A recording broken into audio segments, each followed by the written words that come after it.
Hey friends, welcome. This is the second episode of the Dandelion Seed podcast. I'm so glad you're here. I'm your host, Rachel. Today I want to talk to you about when life forces you to shift. Oftentimes you won't understand that shift until much, much later, sometimes never. But in my case, it was much, much later. So I thought I would tell you a little more about my story as we're kind of on the get to know you scene here with the first couple of episodes. You know, it's funny. I was talking with my husband recently about starting this podcast, and I was like, where do you go? I mean, how do you just start talking into the universe about yourself? I said in this first episode, and I'll probably say it many times in the future, it feels so strange to just hit record and start talking about yourself. We live in this modern social media driven culture where so much of the content is just about me, me, me. And it seems that everybody's out there posting selfie after selfie and publishing curated and sometimes way overly personal details about their lives, but they're just screaming for attention. So I sit here thinking to myself, is that what podcasting really is? I mean, how can I make my podcast not be just another look at me, selfie or TikTok dance? Um, of course, all humans have this inborn desire to be known. It's a God given urge that's planted deep into the souls of every man. It's a desperate need to be known and to be intimately understood. And there is nothing wrong with that. God created us that way so we could find fellowship with him. But also deep in the heart of man is this fleshly desire to be known by the world, to be seen and heard, acknowledged, admired, to acquire a sense of self-value based on human acceptance. And because of this urge, lots of people go about gaining their acceptance. You can't see my air quotes, in the wrong ways. You know, you always knew that kid that was a class clown at school, and your parents would say, "Oh, he's just trying to get attention." And today's selfie culture is literally a breeding ground for self-obsession with zero introspection. And that is certainly not at all what I want to do on the Dandelion Seed podcast. So this is one reason I've resisted the urge to post myself publicly for so very long. It seems that the equal and opposite reaction to our narcissistic culture is to just reject it altogether, to refuse to engage in the public discourse. And neither one of those options is right, in my opinion. At least it's not right for me. And I realize that every person's wired differently. But in one sense, we are all the same.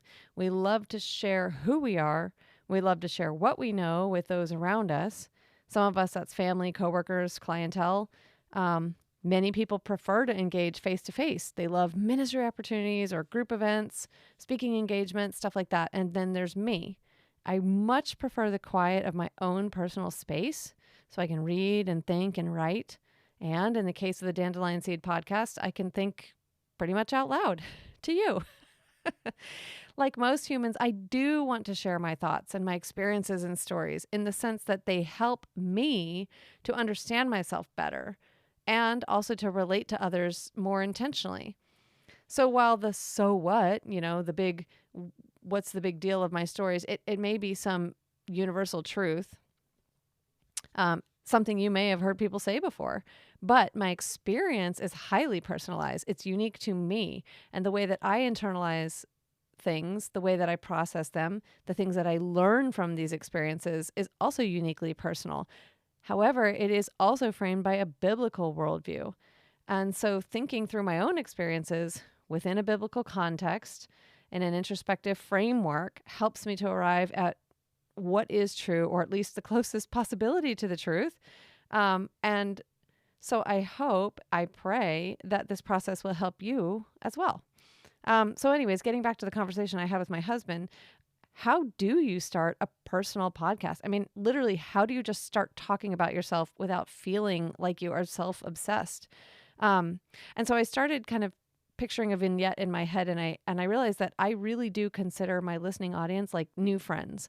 And so I kind of played this scenario out in my head. Like when you meet somebody new, it's like, "Oh, hi, my name's Rachel. Oh, hey, I'm Kara." And then there's this observation piece, right? Especially when you meet someone face to face. What do they look like? How do they talk? What are their mannerisms? What's their quality of being? Are they open, exuberant people? Are they kind of nervous and closed off? Do they look you in the eye? Do they seem distracted? Are they always scanning the room? Just all this stuff. There's just so much information that we're intaking when we meet somebody. And I honestly think that's why we forget each other's names so quickly, because we are just in that moment taking in so much information from so many different directions, and our like supercomputer brains are just like processing this personal interaction that we're having with another person for the first time. And so as it's processing millions of pieces of information, both consciously and subconsciously, you're really kind of trying to decide whether this person is a fit for you, or rather, how do you properly engage with this person, their energy, their mannerisms, with their story. You're going to respond differently to someone who tells you that their mom just died than if they tell you they just started a new and exciting business opportunity, right? And it's not like you can just sit that new person down on the couch and say, okay, well, if we're going to get to know each other, I'm going to talk for the next 16 hours, and I'm going to tell you everything about my life and all the stories and all the things so that you can know me. And then we'll decide if this relationship is going to move forward or not. I mean, it just doesn't work like that, right? There's give and take. When you meet somebody, and this goes over a long period of time, they only get a snippet of your life and you only get a snippet of theirs. And sometimes that snippet is the most random thing you talk about. Like, oh, I really love strawberries too. I don't know, and it's honestly, you ask, does that really have any depth or bearing on who I am as a person? Strawberries, not necessarily, but it's the engagement piece. You share something and then they share something, and it takes a long time for that relationship to unfold.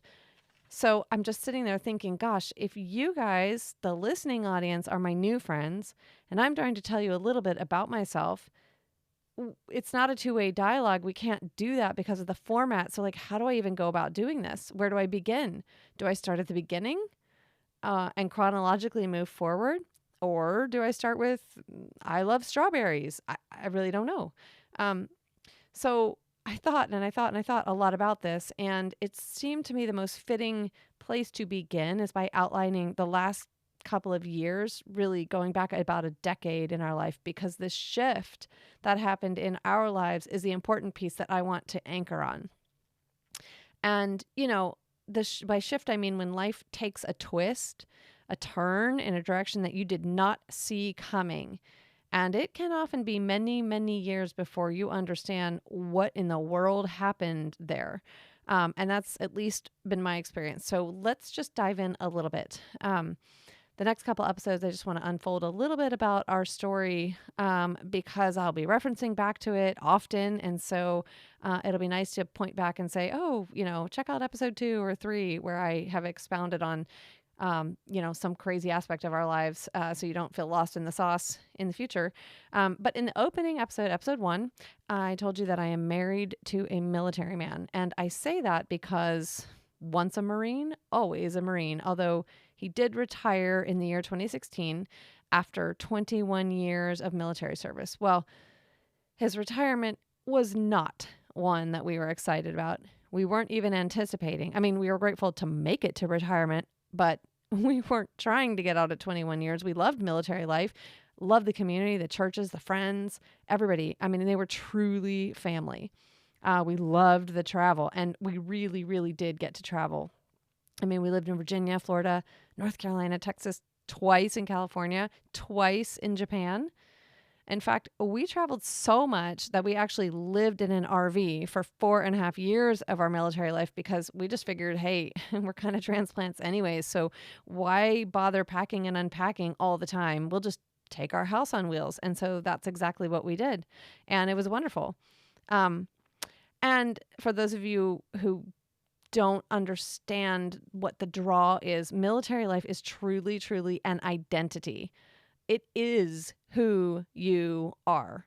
You are a military member, or for me, I was a military spouse. That's it. Also a homeschool mom, but my friends were all military spouses. All of our kids were military brats. Our husbands all worked together. It was a wonderful, wonderful time, especially, and I say this because it was not during wartime. And we were incredibly blessed by that. Yes, my husband deployed. He did go to dangerous places, but a lot of our years were spent in training. because he flew F-18s. And so we spent years and years and years and years just him learning how to fly those things. And so it was probably a different experience from a lot of people who have seen these constant back-to-back deployments, especially in the Army and other services. So anyways, I mentioned we were stationed in Japan. Actually, in the year 2015, so it's a year before his retirement, we were assigned there for our second time. And we were so excited because our first tour was unbelievable and we loved every second of it. It was just the richest time of life we could ever imagine. So when we had the opportunity to go back a second time, you better believe we jumped on it. Now, I don't know what you do or do not know about military life, but it's pretty simple. As you increase up the ranks of the military, it's just like any corporation. It's a pyramid, right? As you climb up the ladder, the number of positions available becomes smaller and smaller and smaller until you get to the top of the pyramid where you've got, however many guys out there competing for just a very few slots or promotion positions. And they go through an extensive review process, just like any job promotion. The difference kind of breaks down between military and corporate world in that you have to promote. It's like on a clockwork. And so when you're up for a promotion, it's just the timer's going off. And if you don't make that promotion, you're out. And I think in the corporate world, you can sometimes sit at a certain position for a really long time before somebody taps you on the shoulder and says, hey, we'd like to promote you. So in that sense, it does work differently. And of course, as you climb up the ranks, there's a lot of cronyism. There are a lot of things that are not completely kosher. There's a lot of backroom deals and I like this guy, I don't like this guy. But anyways, for the sake of the story, we're going to skip over all the politics and all of that stuff. As for my husband's situation, I want to get specifically into what happened, and I'll give you some details and background on his situation because it'll set the stage for the craziness that happened in our life, what it led up to. So, like I said, my husband was an F-18 pilot. That means he flew fighter aircraft. And for the season prior to our second tour in Japan, he was what they call medically down. Basically, he went to the doctor for a routine aviation physical. They have to do it once a year, sometimes twice a year. And the doctor he went to see was brand spanking new in his residency. And he uncovered something very, very minor, like something that every doctor for the last 10 years had also found with my husband's blood work, but dismissed it as totally insignificant. So I don't know whether it was out of fear or out of control. I don't know. But this doctor was an absolute stickler for the rules. And he was like, nope, you're medically down. And oh, by the way, I can't even schedule the test to prove my diagnosis for 6 more months. So you're just going to have to wait. And just like that, my husband was essentially out of work. And here's what I mean by that. For the next 6 months, while we waited for this medical test, my husband was not allowed to go to work. He was still getting paid. He still had a job. He was still employed by the Marine Corps. So I know that may sound really wonderful to a lot of people, but please understand that his sole job was to fly fighter jets. And so because he was not legally allowed to fly because of this doctor's note, they wouldn't also let him participate in any of the other things. So because he was not at work, he was not physically allowed to go into the office, he was not being observed by any of his superiors or by any of his peers. So therefore, when it came time for everybody to write their quarterly review, they didn't even know who he was. Literally, my husband's name was just a name on the roster. He was just a guy who never showed up for work. They had no clue who he was.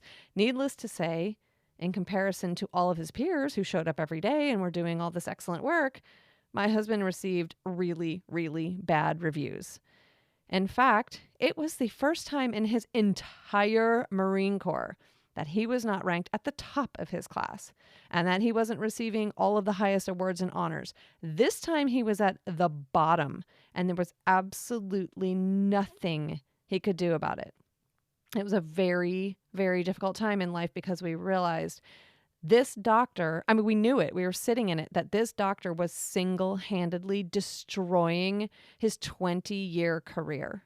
And that is 100% how it played out. In the end, when my husband finally got the medical testing done, A different doctor, this guy's superior doctor, came along and said, "Oops, our bad. This was just a big nothing burger." And he quickly signed off on it. And my husband was immediately back at his military career, but the damage had already been done. Meanwhile, while we were waiting for these medical tests to come through, we received our military orders that we were going to go to Japan. So here come the movers and the boxes, and they pack us all up and they send all of our stuff on shipping containers over the ocean. And it takes several months to get there. In overseas moves, you typically would pack up your house months ahead of time. So we were living in our RV, basically with just the clothes that fit in our suitcases, and everything else we owned in life, in the world, were on these shipping containers going over the ocean. And here's the rub. Almost immediately after that shipment had launched from the seaport, we got the notification that, guess what? Due to your husband's bad review at work and his failure to promote, you're out of a job unless he gets one more chance to promote the following year. It's less than a 3% chance he's going to get it. And if you fail to promote the following year, you're out of a job. So basically, it was the warning order that in a year's time, we were out of a job. God can do anything. We knew that. We knew that this less than 3% chance didn't mean he wouldn't promote, but it really wasn't a high likelihood. So there we are in our RV, and there goes all of our stuff, our beds, our couch, our kitchenware, everything, all the way over to Japan. We were in California at the time. And so then we are frantically calling the military, calling the moving company, desperately trying to stop the shipment from going out, because we knew since we didn't get the promotion, we were pretty much dead in the water. So, hey, we needed to get all our stuff back. Turn that ship around. Bring back our homeschool books and our beds and our couches, because by the time we actually got to Japan, we knew we were pretty much going to be turned around and sent right back home and have to do that whole process all over again, only, from Japan back to the States. Well, because they looked into it, they took this seriously. That, oh God, you didn't promote. What are we going to do? And they made all the phone calls and did all the necessary things. But what they discovered, the DoD, the Department of Defense, had already allocated the money for our move. They had already put everything onto a ship. The line of accounting had already been put into our name. And so they pretty much turned around and said, oh, well, true, you're probably going to be out of a job. We know we're going to have to move you home in a year, but you're going to Japan anyways. And so that's what we did. Now, and we spent exactly 10 months in Japan, and that may sound like a really long time, and praise the Lord, it was at least that long. So we did get to enjoy one more cherry blossom season, one more beautiful autumn full of fiery red Japanese maples, one more season with all of our military and Japanese friends. It really was a blessing. However, by the time our stuff arrived and we unpacked enough boxes to basically live out of, we pretty much got our pink slip from the Marine Corps. And that was also lovely because my husband was notified that he did effectively completely lose his job on Christmas Eve. So yes, really wonderful, wonderful Christmas indeed. His commanding officer, I would love to name names here, but I won't. We'll just call him Scrooge. His commanding officer at the time, we're in Japan now, he had zero spine whatsoever. My husband tried to call him. He wouldn't pick up my husband's phone call. He offered no condolences. He didn't fight or advocate for us in any way, shape, or form. He didn't give us any explanation, nothing, zero support. I mean, gosh, after all, it's Christmas, and he wasn't going to let Tiny Tim spoil his holiday mood. Bah humbug. So there we were on Christmas Eve in a foreign country, finding out that not only were we out of a job, that also meant we were out of a community. We had to leave our friends. We had to leave our travel lifestyle. We had to leave our church. Praise God that Jesus is the reason for the season. That's all I can say that year, because that is all we had to cling to. Nobody else could help us. Nobody would help us. They couldn't comfort us. They couldn't protect us. Nobody could direct us. We were 100% totally and completely cut off at the knees. And of course, we had to leave Japan within 60 days with all. all of our stuff. So back at home in the United States, we didn't have a house. We didn't have a car. We had no job, no income. We had nothing. And the military was just going to come, pack us up, and send us on a plane back to the United States, literally dump us out on American shore. The plane lands in Seattle, Washington. You get off the plane, you're done. They're done with you. They wipe their hands of you. And we literally had nothing except for the RV that we had in storage. Thank the Lord that we had that, because we had nothing else. And it was an unbelievably difficult season in life. The loss was devastating. I mean, crippling, because they had thrown us out the doors and then slammed the doors shut behind us. And we were not getting back in, not for nothing. There was nothing that we could do. We couldn't protest. We couldn't appeal. Nothing. We were done. They stuck us on a plane, sent us home, and we were out of a job. We were out of the military. We were done. So listen, here's why being in Japan, I'm just going to give you a little basis for comparison for those of you who don't understand military life. If we had stayed in the United States, remember how we were trying to get our stuff back? We were trying to turn the ship around. We were trying to get our couch and our beds and everything back again. If we had stayed in the United States when that bad news came that he hadn't promoted, that we were going to be out of the military in just, a couple months' time, definitely would have still been really upsetting, very discouraging, all of those things. But we would have at least had a roof over our heads. We wouldn't have sold our cars. My husband would have had all of that time, instead of packing and moving an international move, he could have spent all of that time looking for a job. We did have other friends who also failed to promote. This is not a abnormal thing. It's a very common thing that's happened in the military, and they were out of a job too. But because they were living in the United States, they didn't miss a beat.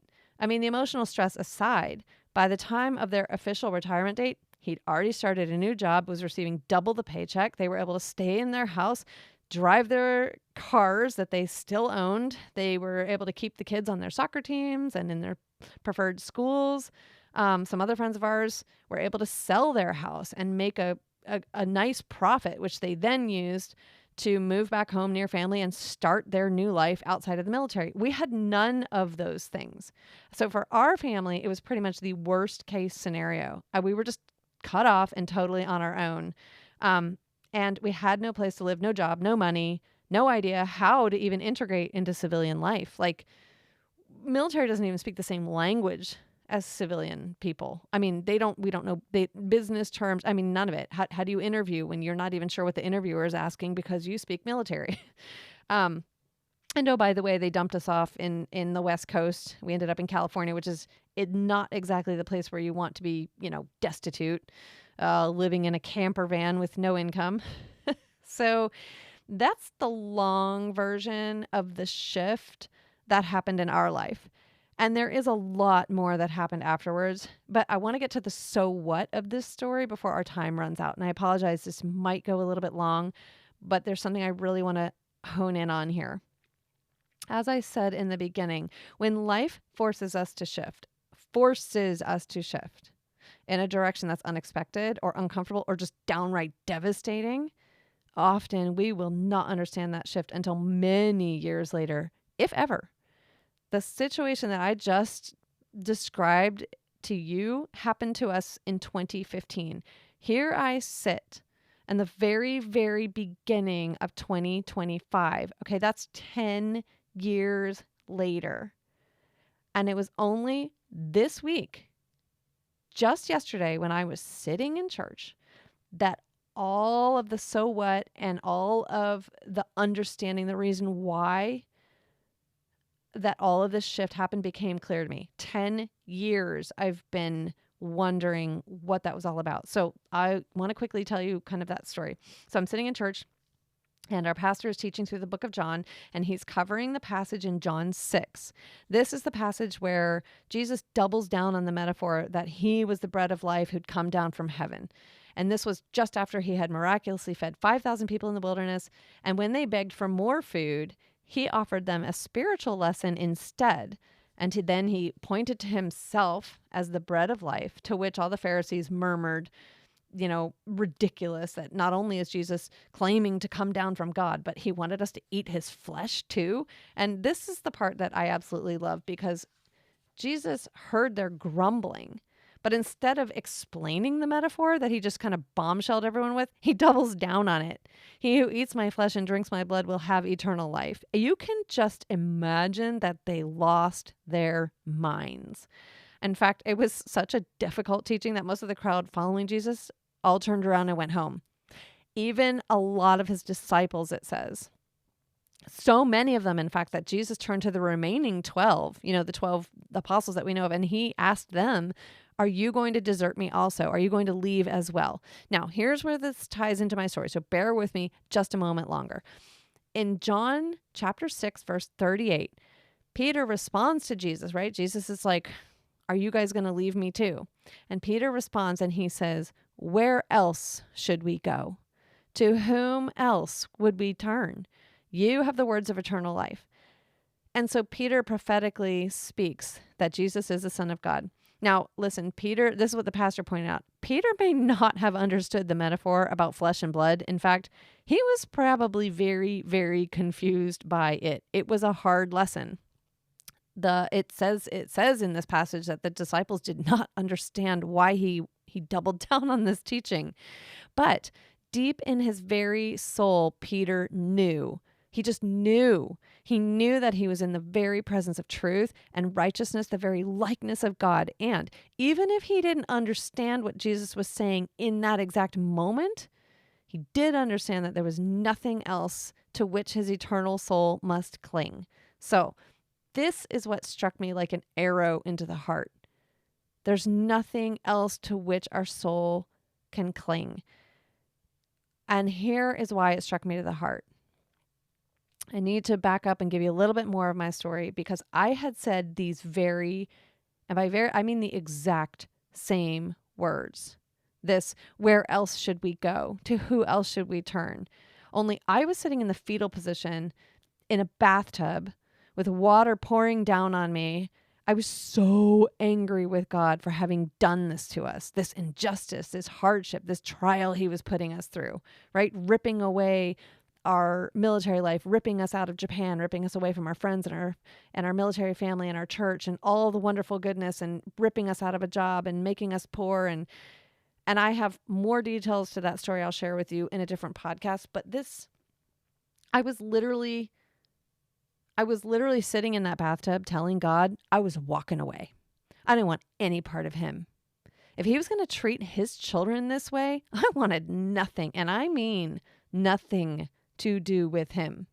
And so I sat there naked and angry and crying in the bathtub, and my mind was frantically searching. It was like flipping high speed through a Rolodex at this like insanely superhuman speed, desperately trying and searching my mind to find another contact, a different calling card, so to speak, somebody else that I could align myself with, somebody else I could follow, somebody else that would help me, somebody better than what I thought was this laughing, mocking God who just toys with his followers and causes them pain. And I'm not kidding. That is exactly how I felt when I was sitting there. I was desperately searching for somebody else. I'm just being completely honest with you guys. It was bad, really bad. It was so bad that I have friends that stopped talking to me because I was in such a crisis of faith and they couldn't deal with it, that they just cut me out of their life because they couldn't understand this wrestling that I was going through with God. It was bad. And I just remember that moment, my mind just searching frantically for a different answer. Anything other than God. That's what I wanted. And I remember staring down the bathtub drain because I'm sitting there and I'm watching the water just run down the tub and spill over the side, down into the darkness. And something just whispered to me. It said to my soul, just kill yourself. There is nobody. There's just nothing. And I could just suddenly had this weird vision picturing myself just spilling down the drain into that dark, nasty, miserable abyss. And it was, without a doubt, the most terrifying, horrific feeling I have ever felt in my life.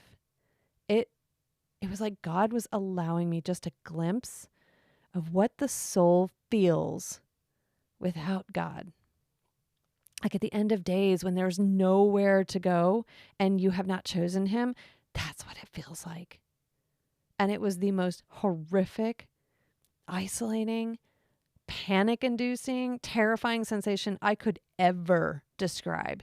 My soul literally cried out the same words as Peter cried to Jesus that day, "To whom shall I go?" There literally, and I knew there was literally nowhere else. And after that momentary, terrifying sensation, that deep, soul-shaking awareness that God truly is the only refuge, our only source of salvation, our rock, our hope, I knew beyond the shadow of a doubt the same thing that Peter felt in that day.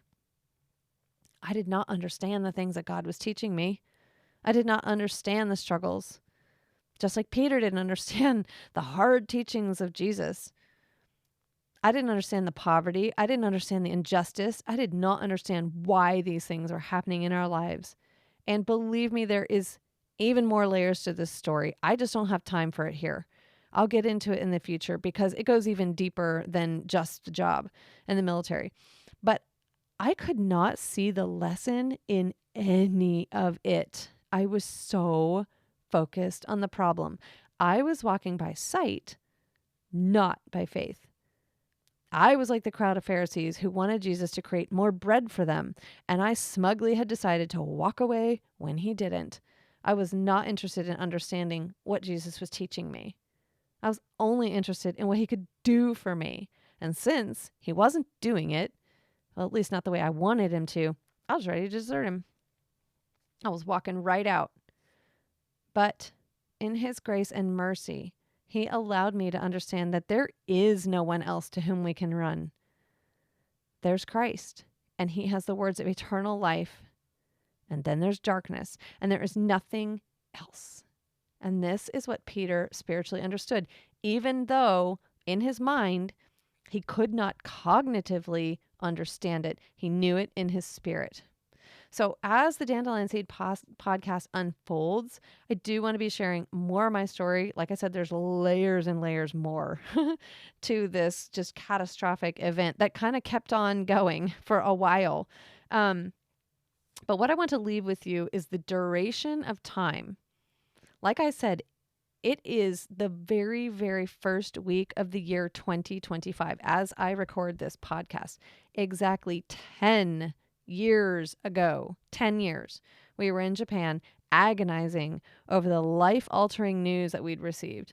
And we were wrestling with no small amount of anger, fear, and grief. I mean, fury and desolation don't even come close to describing the intensity of the emotions that we felt. But I will never, ever forget that day in the bathtub, contemplating a choice between life and death, and ultimately realizing that though I do not understand his ways, there is no one else I could turn to. 10 years later, I'm sitting in church, and this passage in John chapter 6 struck me like a thunderbolt. And not only that, the Lord revealed to me in that very moment, as the thunderbolt was going through me and the lightning was going off about, what this whole thing was all about.